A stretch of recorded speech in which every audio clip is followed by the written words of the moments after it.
Welcome to Chennai city garden. So இன்றைக்கி பார்த்திங்கன்னா நம்ம வெற்றிலை வளர்ப்பை பற்றி தாங்க பார்க்க போகிறோம். மற்றும் அதோட ஹெல்த் பெனிஃபிட்ஸ், அதை சாப்பிட்றதுனால என்னென்ன நல்லது, இந்த மாதிரி பல விஷயங்கள் பார்க்கலாங்க. ஸோ இந்த வெற்றிலை செடி பார்த்திங்கன்னா பிப்ரேசியே ஃபேமிலியை சேர்ந்தது.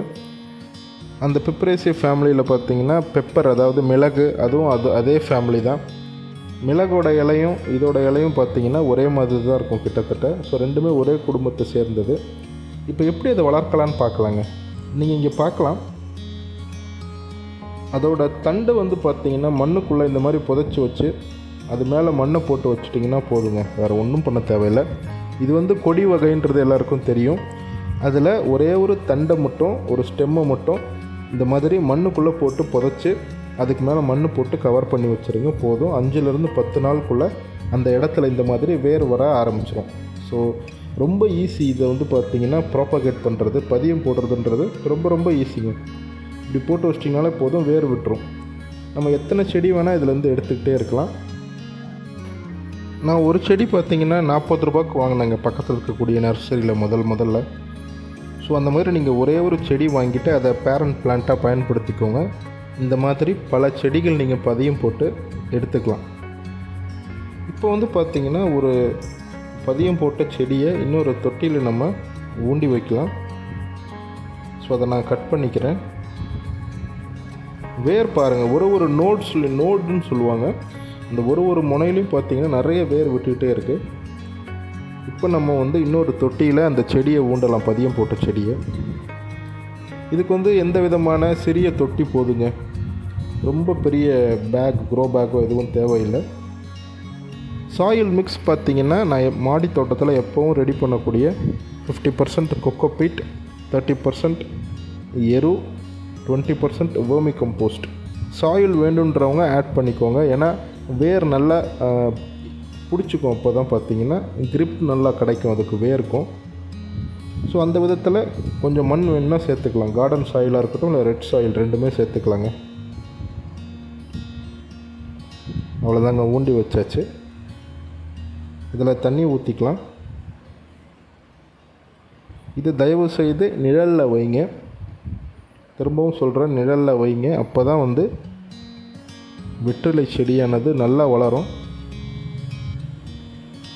இது நம்ம வீட்டில் இருக்க வேண்டிய அவசியமான ஒரு செடிங்க.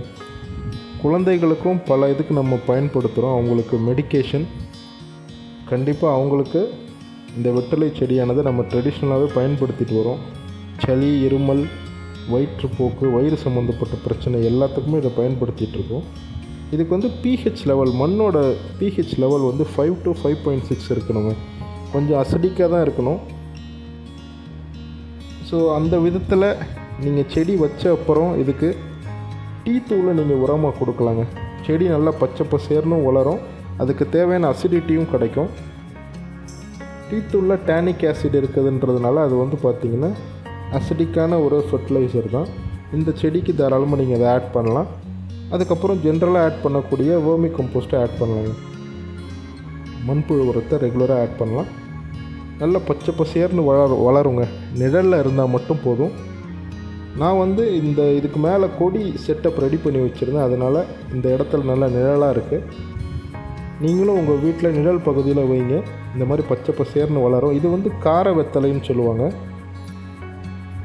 வெத்தலைக்கு பொதுவாக எக்கச்சக்கமான ஹெல்த் பெனிஃபிட்ஸ் இருக்குங்க. வயிறு சம்மந்தப்பட்ட அனைத்து விதமான பிரச்சனைகளுக்கும் இது பெரிய தீர்வு. நம்ம இந்தியாவை பொறுத்த வரைக்கும் பொதுவாகவே ஒரு 10 வருஷத்துக்கு முன்னாடி வரைக்கும் கூட ரெகுலராக சாப்பிட்ட அப்புறம் வெத்தலை போடுற பழக்கம் உண்டு. அது வந்து பார்த்திங்கன்னா டைஜஷனை ஈஸியாக, அதாவது சாப்பிட்டது வந்து ஈஸியாக செமிக்க வச்சிரும். குழந்தைகளுக்கு பார்த்திங்கன்னா சளி இருக்கும்போது இதை சூடு பண்ணி வைப்பாங்க. எண்ணெய் லேசாக தடவி சூடு பண்ணி வைப்பாங்க. வயிறு பகுதியிலையும் சின்ன குழந்தைகளுக்கு பிரச்சனை இருந்தால் அதுலேயும் பார்த்திங்கன்னா எண்ணெய் தடவி இதை சூடு பண்ணி வயிறு பகுதியிலே வைப்பாங்க. வயிற்று வலியோ எல்லா பிரச்சனையும் தீர்ந்துடும். வீட்டில் இந்த செடி இருக்கும்போது இதை ரெகுலராக நம்ம எடுத்துக்கிட்டு வரும்போது பார்த்திங்கன்னா இம்யூனிட்டி பவர், உடலில் வந்து நோய் எதிர்ப்பு சக்தியும் அதிகமாகும்.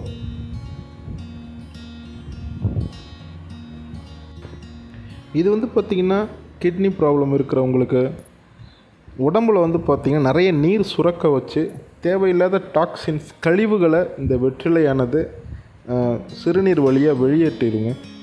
அந்த விதத்தில் இதுக்கு வந்து பலவிதமான ஹெல்த் பெனிஃபிட்ஸ் இருக்குது இந்த வெற்றிலைக்கு. ஸோ உங்கள் வீட்டில் இல்லைன்னா நீங்கள் தாராளமாக வாங்கி ஒரு செடி வச்சுக்கோங்க.